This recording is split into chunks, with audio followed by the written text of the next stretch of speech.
Good morning. We are here at Henrico High School. I am Mrs. Tawana Watson, business and marketing teacher. And this class is economics and personal finance. So, class, just want to go over our activities for today.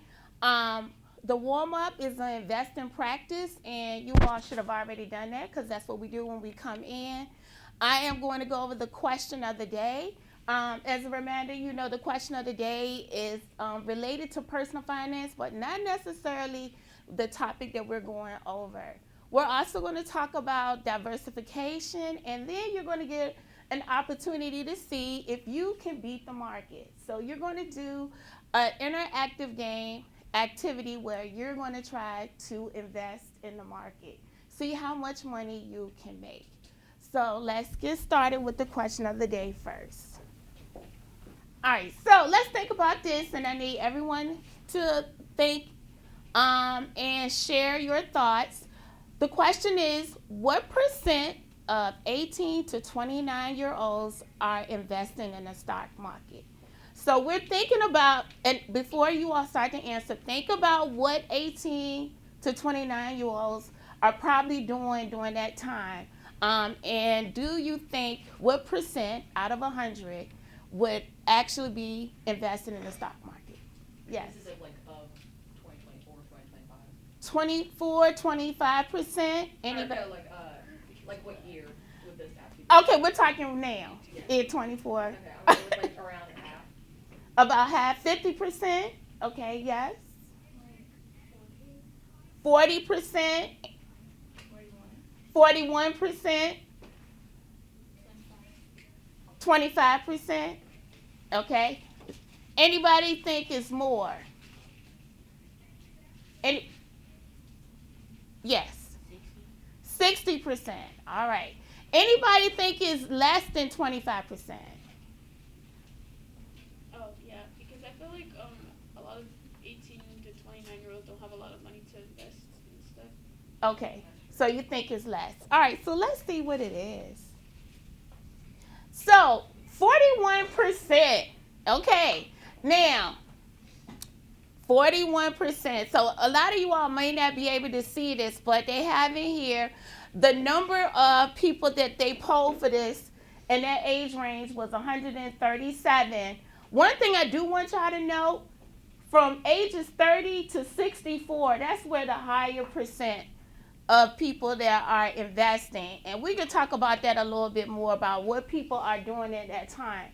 But 41%. So, Naraya kind of brought up what might be a barrier to 18 to 29-year-olds that are investing. So let's think about that really quick too. What barriers might prevent young adults from investing in the stock market? So we already mentioned money. What else? Impulsiveness. Okay. Yes. I'd say education in the stock market is definitely better nowadays. They might not know like how to invest or have much experience with it. Right. Okay, so that's great. Yeah. At that age, especially 18-year-old, maybe that hasn't decided to go off to school and maybe get more education. So education, they may not like the experience or understand how the stock market works. Any other barriers that may prevent a young adult from investing? All right, well, we're going to talk about some. So these are some of the ones that you all mentioned. I think that's good. Lack of disposable income, okay? So many young adults struggle with low wages. Disposable income, as a reminder, is similar to net income, but the other thing is that students, young people also include their expenses. So you get your net income paid, and then you have certain expenses that you know you're going to pay on a regular basis. High cost of living. So you got rent, groceries, transportation will prevent. You don't have the money to do so. Debt obligations. That's another thing. Even though I am getting an education, I'm in college, and I may have student loans, credit card debt, personal loans. Aspen noted Lack of knowledge. That's a big one. You really don't know what the stock market is about. Fear of losing money. When you invest in the stock market, you're taking a risk. Peer influence and social norms. I thought this was a good one. If friends and family are not investing in the stock market, 9 times out of 10, you may not either, okay? If your family isn't doing it, you may not think about doing it as well. Instant gratification culture. This is what they think about young people your age. You're looking for the money to come right away. If you're going to invest your money, you're expecting a return right away. But in order to invest, you got to consider time, okay? It takes time. We know that there's a trend of the market going up and down, and so you got to kind of wait it out to make that money. And also preference for alternative investments. All of you all have heard of crypto, okay? A lot of young people have heard that I can get into real estate business and make money. So these are some of the barriers. But what can we do to overcome those barriers? Financial education. Wow, this is what we're doing right now. You all are in school and learning about economics and personal finance, so you are becoming equipped with the knowledge to overcome those barriers. And the other thing is being able to wait, okay? You're going to have to use time. Time is valuable money. Questions about our question of the day and what we've gone over. All right, let's get started on that. All right, so when you go into Schoology, open up this document, and we're going to work together through this. So our lesson today is on diversification, okay? And the first question says, you're helping your mom clean up the house and have been tasked with moving some of the glass plates and cups to the basement. You decide to put everything in one big box and carry it downstairs. Your mom sees you packing and says, don't put all your eggs in one basket. What does she mean by this?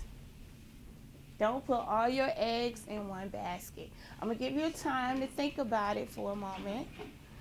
And if anybody want to share with me, please do.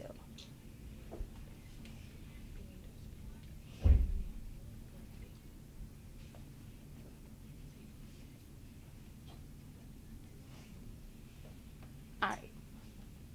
What does that mean? Don't put all your eggs in one basket. So say that a little bit more. Okay, so in the instance of this packing, it's all glassware, right? And they're dumping everything into one box. And it's glassware, and you're going to walk with it. What can happen?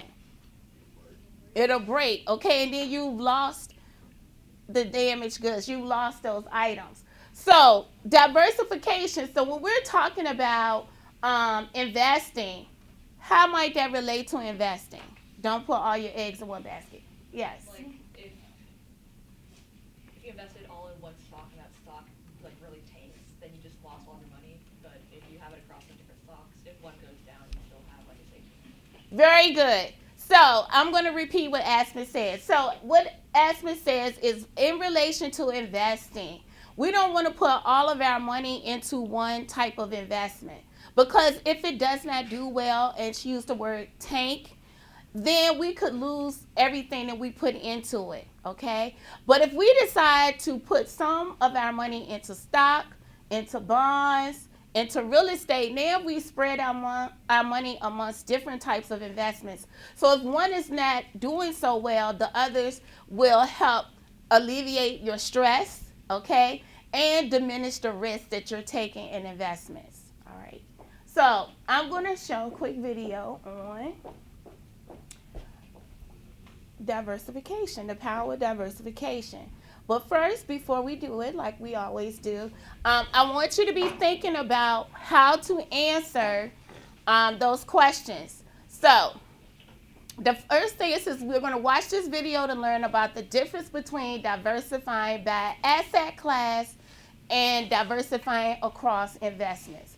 one thing I want you to understand is sounding like you're using the same words over. But the first part, by class, means just stocks, the big category, stocks, bonds, real estate, okay, CDs.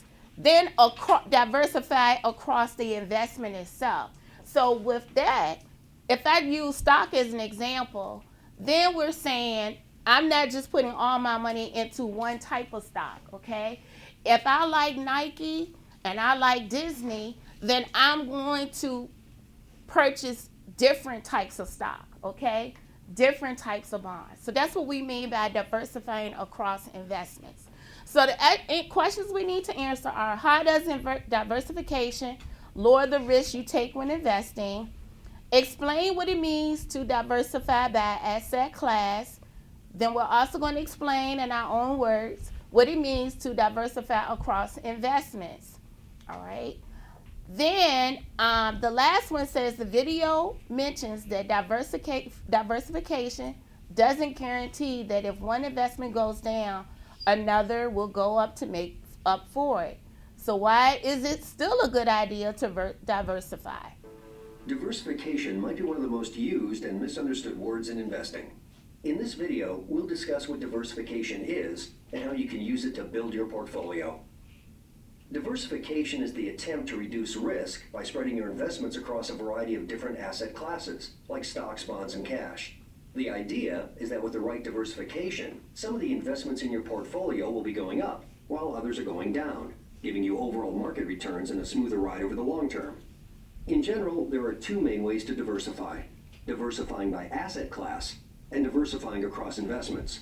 Most investors start by deciding how to allocate their assets among stocks, bonds, and cash. How you do this depends on your investment objective and time horizon. Generally speaking, the younger you are, the more equity such as stocks you should hold. As you approach retirement, you'll gradually shift toward more conservative investments like bonds and cash. One thing to note is that with interest rates at all-time lows, investors have been looking to alternative investments for higher returns and further diversification. Remember that the search for higher returns may mean greater risks and costs. So, diversifying by class, all right? Questions about what that means at this point, all right? Because you need to explain in your own words. So we know by class, we're talking about different types of investment. It mentions 3, as you can see up here, but there are others. There's real estate. They also showed about precious metals, okay? When you go to do the little stock market challenge, at the end of this lesson, they're going to talk about commodities and gold, things like that. So those are other classes of investments. All right, so what we want to understand is that although diversification, investing in different types of investment may not guarantee that it does lower our risk, but we have to be, the main thing I want you to understand is that it takes time, okay? So although maybe the stock that you chose right now isn't doing well, and you also invested in treasury bonds that you don't get a return on until they mature anyway, please do not fret, because it could be things that are going on in the economy that may be causing the stock prices to drop. But as I mentioned earlier, investing is about time, okay? It takes time, all right? And as young people, I know we want to get that quick return on investment, but think about it. And as you get older and have the money to do so, you know, you can start small. You don't have to have $2,000 or $3,000 to start investing. So this is called, can you beat the market, all right? The market in this game is going to be the computer, okay? So but you're also going to be playing against each other, all right? There's going to be what I call a leaderboard that I'm going to keep up on the screen as you all play. But there are 7 different investments that you are going to be able to invest your money in. You're going to start out with $2,000. They call it pocket cash, okay? There's going to be an introduction of each investment as they give you more options. So you'll start out with a savings account, okay? That's the least riskiest investment. But also, guys, there's not much interest, okay, given in dividends on a savings account. So they're going to start with the easy stuff, the low risk items, and then they're going to add on the high risk items as the closer we go through the game. I don't want to give too much information because it is a learning experience for you all, and so that you get to see the stress that sometimes people go through, because as all the other games I've given y'all to do, they are going to throw some things in where you may have to pay a bill unexpectedly, okay? So it's real life things that's going to hit you along the way as we play the game. All right. All right. So now it's starting, and we're in year 1. Okay. And I'm going to scroll down so you all can see the leaderboard. Okay. I'm going to try to make it a little bit bigger. So right now, the computer is in the lead, but look, Ebony just jumped ahead of everybody, and Aspen is in second.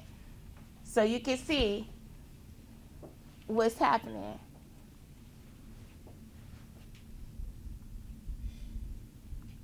All right, so now we got Jocelyn in the lead, and Ebony is in second.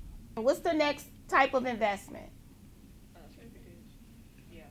Certificate of deposit. So it's telling you all of about what a certificate of deposit is. And once everybody has read that information, the game will start again.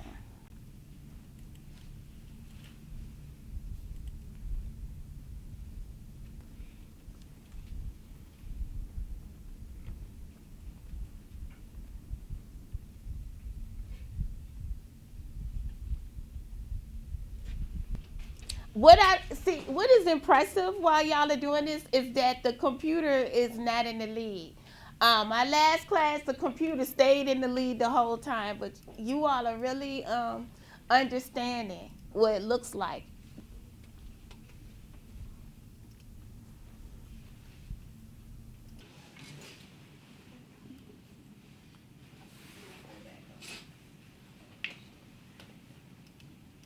I hope you all enjoyed our lesson today on diversification, okay? Don't put all your eggs in one basket. Think about diversifying your portfolio. Also, guys, starting early with investment, all right? Even though you think you may not have the money to do so, there are ways to start with low dollar amounts and invest, and then just leave it there and let it do its thing, and by the time you're ready to retire, you could be millionaires. And we're going to do a little lesson on that about starting early and how you can become a millionaire and retire and don't have to work as long as Miss Watson. Thank you for joining us today in our economics and personal finance. Behold!